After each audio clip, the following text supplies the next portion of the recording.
welcome to the first episode of Season 7, Coach, of 3rd and 3, and I can't believe we've gone this far already, and what a special year to kick off. We're going to be talking about that more in a minute, Coach, but before we do, we want to talk about this scrimmage. We had our first scrimmage. We had a first chance for that live contact, that good.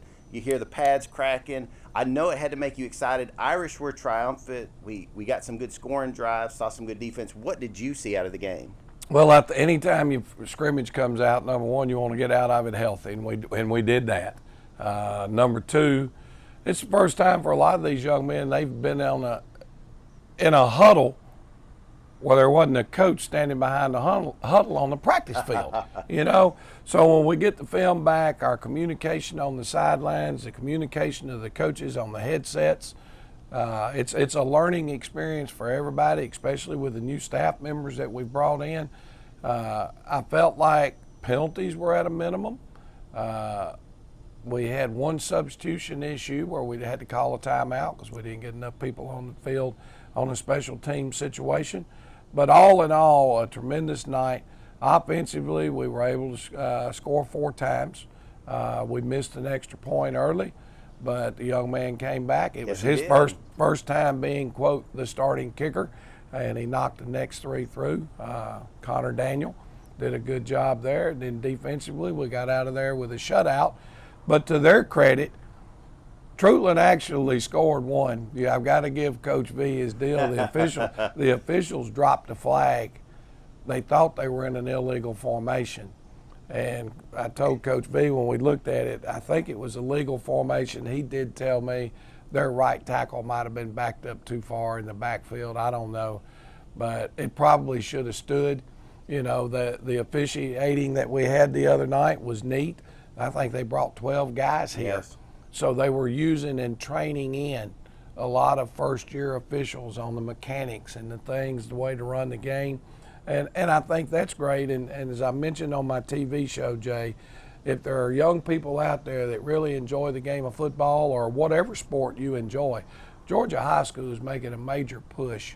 We need more young blood getting into the officiating game, or we're going to have a problem in the very near future. And that's just not in Georgia. That's a national issue. Yes, it is. I'm so happy to see all of them out there learning and growing and having a good time. I think that's important to understand because these guys get so many hard eyes, and if you make a bad call, they're going to let you know about it everywhere. But want to thank all the people out there for making the game go by so smoothly. It was a lot of fun. The weather cooperated. Yes. We didn't have any rain. It wasn't boiling hot, and we got to see some good football. And speaking of good football, we want to check out who the best football player was from the game last week with our Optim Player of the Week.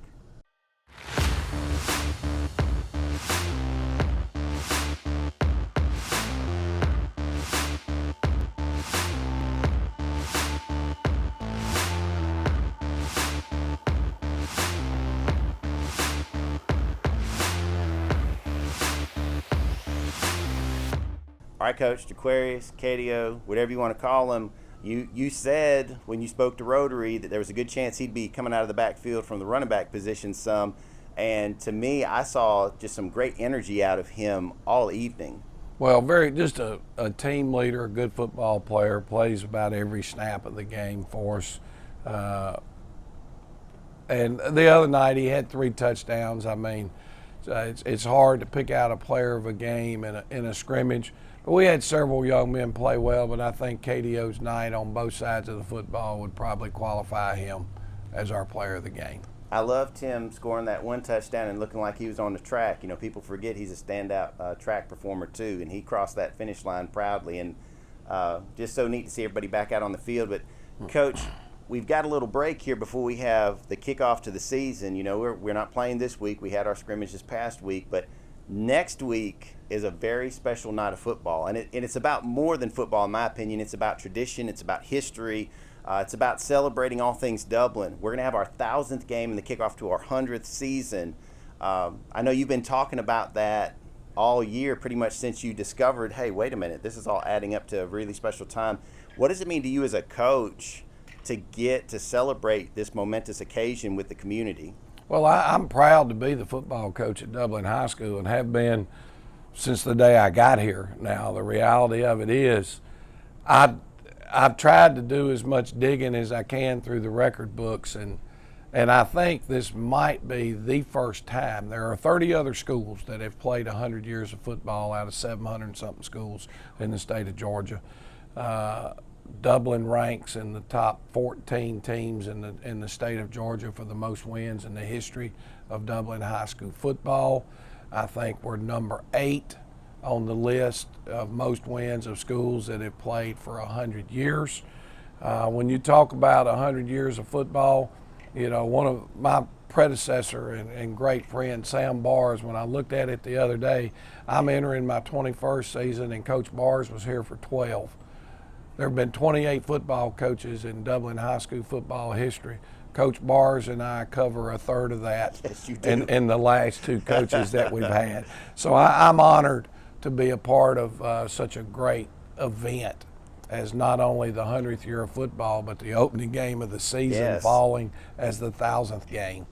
And Coach, I'd be remiss if I didn't talk about our season tickets that are currently on sale. And there's a reason you should want to go buy a season ticket instead of buying a ticket at the gate or even online right now. Tell us about it. Yeah, Jay, with our new region that we're going into, the region coaches, with everything else that's going on, not just gas is going up. Helmets are $400 a piece. Shoulder pads are $300. Well, you're going to have to pay more to get into a high school football game. It's a $10 ticket this year, which is where we were when we were in that other region prior to the previous 2 years. We used to allow our folks to be able to go over and get tickets at the school. They're not going to be able to do that. A lot of that has to do with the COVID in and out of the building, right, and a lot of those type of things.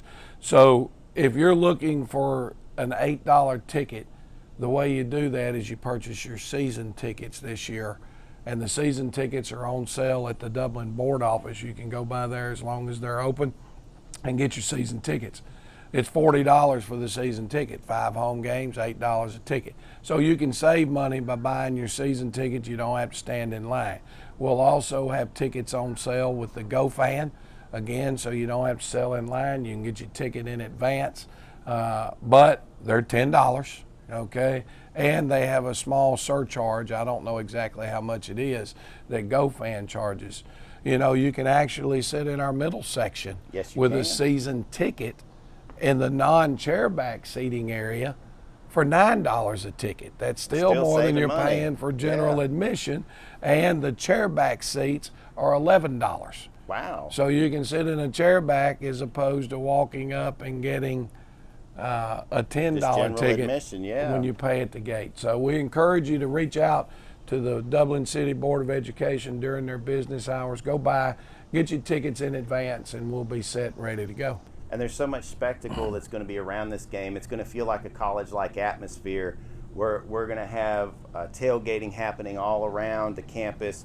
The morning of, we're going to have a parade. We want you guys to come out to the parade. It's at 10:30 in the morning. Parade lineup's going to start around 10. So all of you who are participating in the parade, thank you very much for that. But also we want to make sure that the community comes out and watches all of our children and all of our supporters celebrate this just unbelievable occasion. I never would have expected all of this, the stars to align like they have. Yeah, and I know our school system has some shirts and some stuff to commemorate, yes, the 1,000th game and 100th year of Dublin football. People can't participate in our parade. They can reach out, yes, to Michelle Thublin and be a part of the parade on that morning. But I also think it's phenomenal of Dublin City school systems. Any funds that are raised through that parade or selling that commemorative stuff is all going to the Jeroy Stuckey Foundation, yes, which gives us a way to continue to live his legacy and be able to provide scholarships to needy students. So even if you can't participate in the parade and you're willing to help out with the Jeroy Stuckey Foundation, reach out to Michelle and help be a part of that.